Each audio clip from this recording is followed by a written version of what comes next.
This is the story of a woman who was sharp-tongued, quick-witted, a woman who stood firm in her beliefs and convictions against society and the King's Church, who was tortured to such a degree that she could not hold herself up against the burning pyre. A woman who said in the face of torment and death, "I would rather die than break my faith."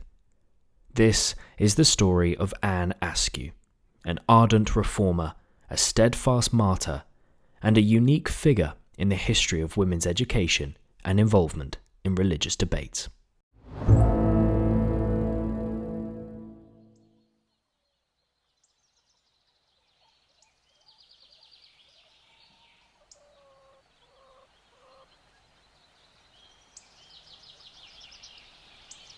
From the very beginning, Anne was different. She was well educated at home by tutors, the daughter of a wealthy landowner. Her brothers were members of the king's court, one a cupbearer and the other a gentleman of the privy chamber. From young, she was known as a passionate, sharp-witted girl, incredibly smart and not afraid to speak her mind. At 15, she was married to a man named Thomas Kyme, a local gentleman. Anne never wanted to marry Kyme and refused to take his last name. It didn't take long before their marriage became a seething hotbed of theological disagreement. Kyme was a staunch Catholic, and Anne had become a strong advocate for the reformational doctrines of Martin Luther. After having 2 kids and attempting to maintain their fracturing relationship, their disputes reached such a fever pitch that Kyme turned her out of the house, and Anne set off for London, buoyed by the belief that her husband was sufficiently unbelieving to allow her to request a divorce. As she went, she seized the opportunity to evangelize. She handed out illegal Protestant documents and preached plainly to anyone that would hear. This was yet another feature of Anne's life that set her apart.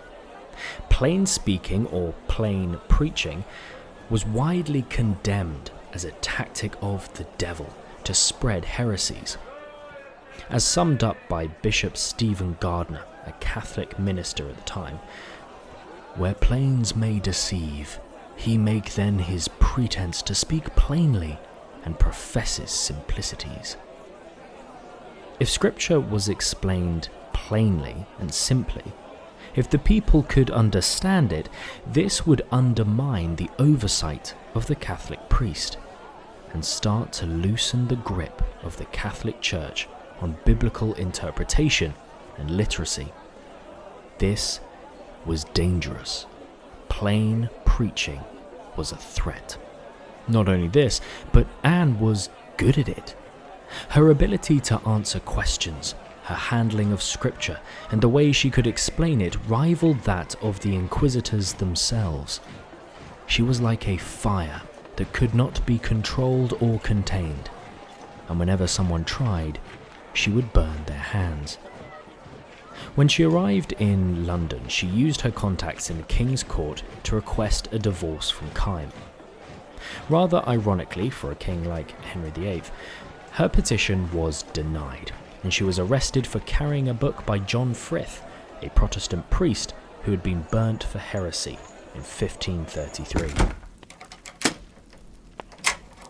During her arrest, she was questioned by Edward Bonner, a man who had garnered for himself the moniker Bloody Bonner for his fierce and relentless persecution of the Protestants.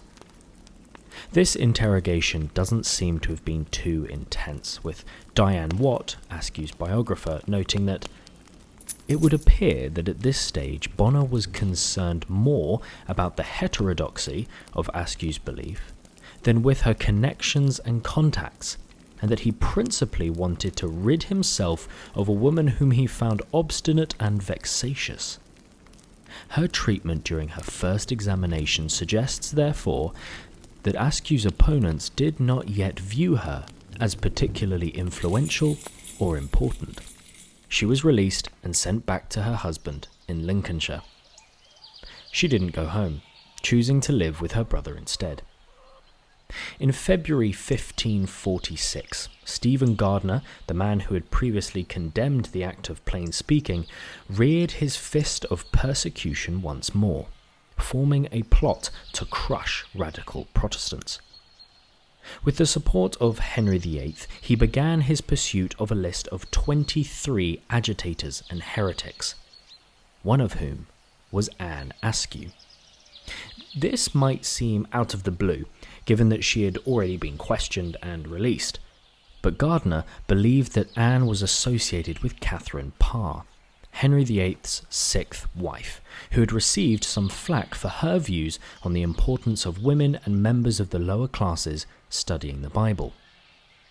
Before arresting Anne, Gardiner tried a charm offensive, attempting to make her believe that he was a friend, concerned only with her spiritual health.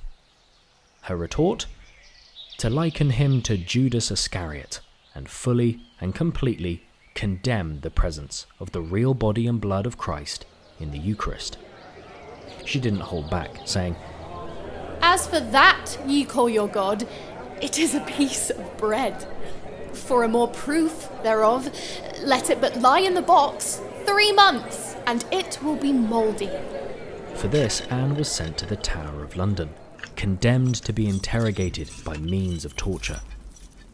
Despite it being illegal to torture a woman at the time, Anne was subjected to the rack, bound by her hands and feet, her limbs pulled further and further from their sockets. In her own words, "Then they did put me on the rack. The Lord Chancellor and Master Rich took pains to rack me with their own hands, till I was nearly dead. I fainted, and then they recovered me again." Between bouts of this torment, she was slumped on the cold, bare floor and relentlessly questioned. Her inquisitors demanded that she name Catherine Parr and others as her co-apostates, and that she recant her heretical views on the Eucharist, Protestantism, and her preaching. Despite the agony, despite the crippling torture, she refused. Unable to move, hardly able to breathe, her body torn limb from limb, she remained defiant, uttering the words, "I would rather die than break my faith." And so it was to be. Twice refusing to recant, she was moved to Newgate Prison to await execution. And on the 16th of July, 1546, the day came.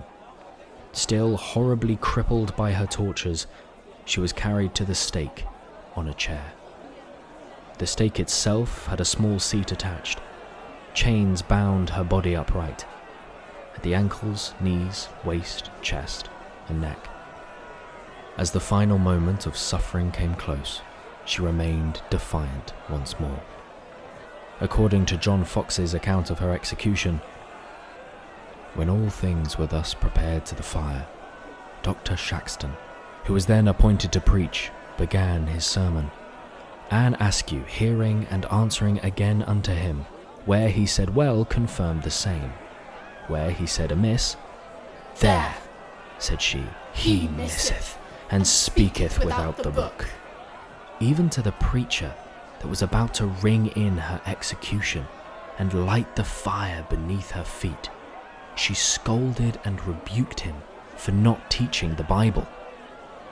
Her attitude is almost as one who says, "If you are to condemn me by the Scriptures, at least open the book." In one small act of almost backhanded, brutal decency, one executioner tied a bag of gunpowder around her neck. It should make her death at least a little quicker. Anne Askew stands as a powerful example of courage, outspoken, biblical defiance, and as a woman whose assurance of faith and the truth of Scripture allowed her to remain steadfast. So absolutely convinced was she of the truth, stability, and hope of the Bible that she was able to stand and critique her executioner's sermon as the fire lapped around her feet. Not only this, but in the brief hours between interrogations, Anne would write, or probably more likely, dictate an account of the questions they asked and the answers she gave. Those reports have survived, giving us a document unlike any other. A fascinating insight into just what took place in the chambers of the tower. And, as it was written by a woman, it also places Anne in an entirely unique position in British literary history. She talked back to men who, at the time, should have been more learned, had more authority and more power. And yet she stood and proved that she was far more saturated with scripture than they were, that she could explain it more clearly and with greater authority. It proves her education and her wit. And in many ways, it also proves all the Catholic bishops of the time right. Give the ordinary person, or a woman, the Bible in their own language, and they may well become better at dealing with it than you.